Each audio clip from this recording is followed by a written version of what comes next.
तरमीम को हमने चैलेंज कर रखा था। मैं खुद एक पटिशनर था उसमें, अलॉन्ग विद सरदार अख्तर मेंगल साहब, फहमीदा मिर्ज़ा साहिबा, मोहसिन दावड़ साहब, और वो आज आइनी बेंच के सामने लगी हमारी पिटिशन, और वहाँ पर हमने यही इस्तदा रखी कि सबसे पहले ये फैसला किया जाए कि क्या मौजूदा आइनी बेंच इस पिटिशन को सुनने की जुरिस्डिक्शन भी रखता है। अगर वो ये फैसला करते हैं कि वो इस पिटिशन को सुनेंगे तो क्या उनका ये फैसला आइन और कानून के मुताबिक होगा। इस वक्त मुल्क में बुनियादी मसला ही ये है कि दो सुप्रीम कोर्ट्स काम कर रही हैं, एक आइनी सुप्रीम कोर्ट और एक गैर आइनी सुप्रीम कोर्ट। 26वीं आइनी तरमीम के नतीजे में ये जो दो सुप्रीम कोर्ट्स हमारे सामने रख दी गई हैं, इससे पूरा निज़ाम इंसाफ क्रिपल हो गया है।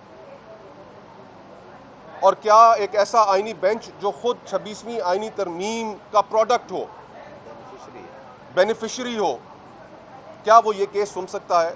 तो आज हमारे वकला ने यही इस्तदा रखी आइनी बेंच के सामने कि जनाब ये केस फुल कोर्ट में जाना चाहिए।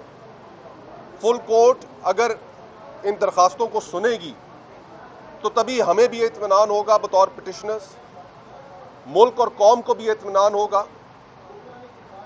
और अगर फुल कोर्ट इस मामले को नहीं सुनती और आइनी बेंच ही इसको लेकर आगे चलता है तो फिर लीगल फ्रेटर्निटी में भी इस पर आवाज़ें उठेंगी और पाकिस्तान में भी लोग इसको उस क्रेडिबिलिटी की नज़र से नहीं देखेंगे जो क्रेडिबिलिटी की नज़र इस आइनी अदालत को दरकार है।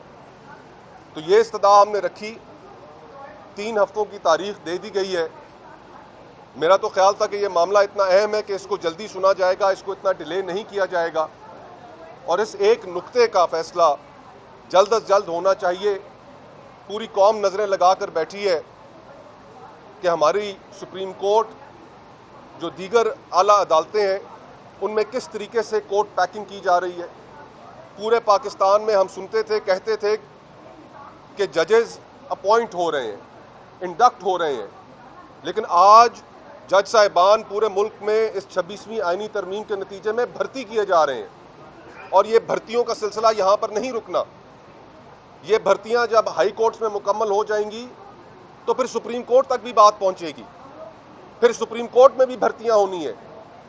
तो इससे पहले कि पूरा निज़ाम इंसाफ बैठ जाए, इस निज़ाम इंसाफ के ऊपर से लोगों का एतमाद उठ जाए, एनाकी की तरफ बढ़ते हुए इस मुल्क को अगर रोकना है, माशरे को अगर रोकना है, तो जल्द अज जल्द फुल कोर्ट बैठे और इस मामले का फैसला करे कि क्या 26वीं आइनी तरमीम आइन और कानून के दायरे में रहकर की गई, क्या पार्लियामेंट का वजूद मुकम्मल था, खैबर पख्तूनख्वा को उसके हक से महरूम नहीं किया गया, क्या मेंबरान के ऊपर प्रेशर डालकर उनसे वोट नहीं लिए गए।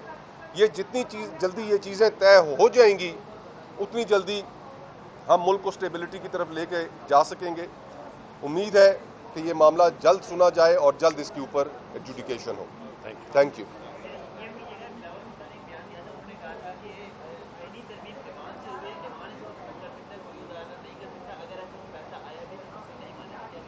अगर ये ऐवान, अगर ये पार्लियामेंट लोगों की नुमाइंदा पार्लियामेंट होती तो उसके किए गए फैसले सर आंखों पर, जो पार्लियामेंट फॉर्म 47 के ज़रिए इस मुल्क के ऊपर ठोंसी गई हो, उसको हम कैसे नुमाइंदा पार्लियामेंट तस्लीम कर लें। वो पार्लियामेंट जिसका वजूद मुकम्मल ना हो, खैबर पख्तूनख्वा को अपनी नुमाइंदगी से उस आइनी तरमीम के लिए वोट डालने के हक से महरूम रखा गया, जिस तरीके से लोगों से वोट्स ली गई, फिर रिजर्व सीट्स का फुल कोर्ट का फैसला अभी तक उसके ऊपर अमल दरामद नहीं हुआ, हम इस पार्लियामेंट को कैसे नुमाइंदा पार्लियामेंट तस्लीम कर लें।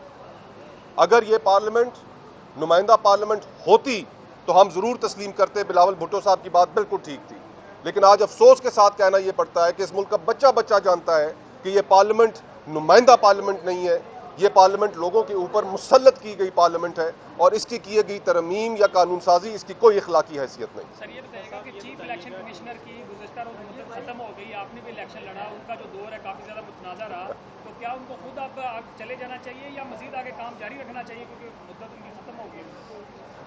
26वीं आइनी तरमीम में ये बात भी तय कर दी गई टू आवर अटर सरप्राइज कि जब तक नया इलेक्शन कमिश्नर तैनात नहीं होता तो पुराने ही चलेंगे। अब जो इलेक्शंस कराए गए, जिस तरीके से इलेक्शंस कराए गए, वो इलेक्शंस ये पाकिस्तान की तारीख के मुतनाज़ा तरीन इलेक्शंस हैं। देखें 2018 के इलेक्शन भी फेयर इलेक्शन नहीं थे, उन इलेक्शंस में भी आरटीएस को फेल करना पड़ा। लेकिन ये 2024 के इलेक्शन 2018 से भी बदतर इलेक्शंस थे।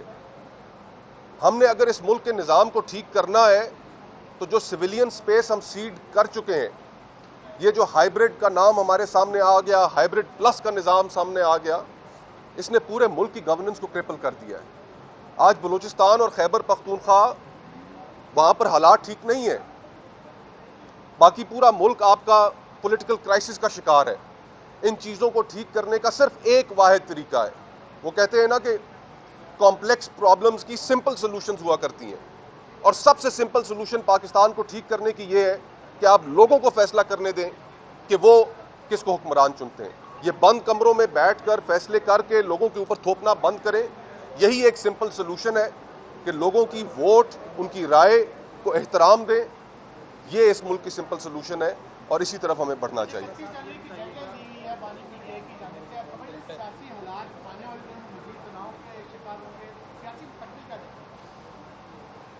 झगड़े बढ़ते हुए नजर आ रहे हैं, झगड़े खत्म तो नहीं हो रहे हैं।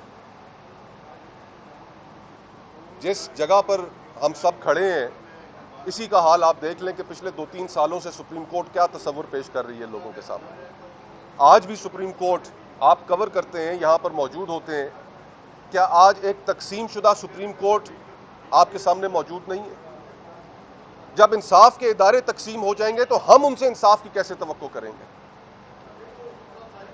तो इन झगड़ों को ख़त्म करने का एक वाहिद तरीका यह है, सुप्रीम कोर्ट के अंदर झगड़े ख़त्म करने का भी तरीका यह है कि फुल कोर्ट बनाई जाए और फुल कोर्ट इस मामले को सुने और फिर वो जो भी फैसला करे, चाहे वो फिर हमारे खिलाफ आए, हमें काबिल कबूल होगा।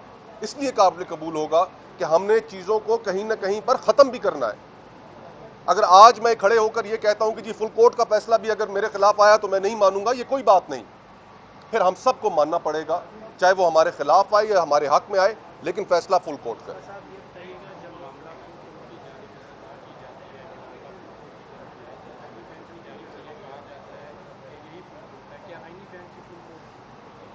मुझे तो एक और भी खदशा है कि जो कोर्ट पैकिंग पूरे मुल्क में हो रही है, इधर से शायद फैसला आ जाए। विशफुल थिंकिंग है मेरी कि चले फुल कोर्ट बनाते हैं, फैसला सुन लेते हैं, फुल कोर्ट आपकी बात मान लेते हैं, फिर कहीं ऐसा ना हो कि 12 जज यहां पर नए भर्ती कर लें और वो 12 जज फिर उसी फुल कोर्ट का हिस्सा हो।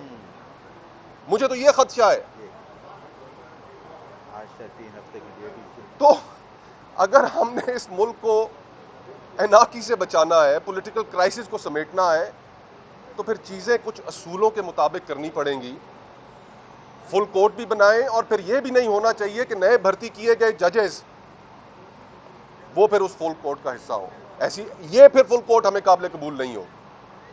इसके ऊपर पाकिस्तान की तमाम legal fraternity, civil society, political parties फिर इसके ऊपर एहतजाज करेंगी कि जनाब ये कौन सा तरीका है कि एक तरफ आप फुल कोर्ट बनाते हैं लेकिन उसका बैलेंस चेंज करने के लिए 12 या 15 नए जजेस उसमें बिठा देते हैं। तो ये हमें फिर काबिल कबूल नहीं होगा।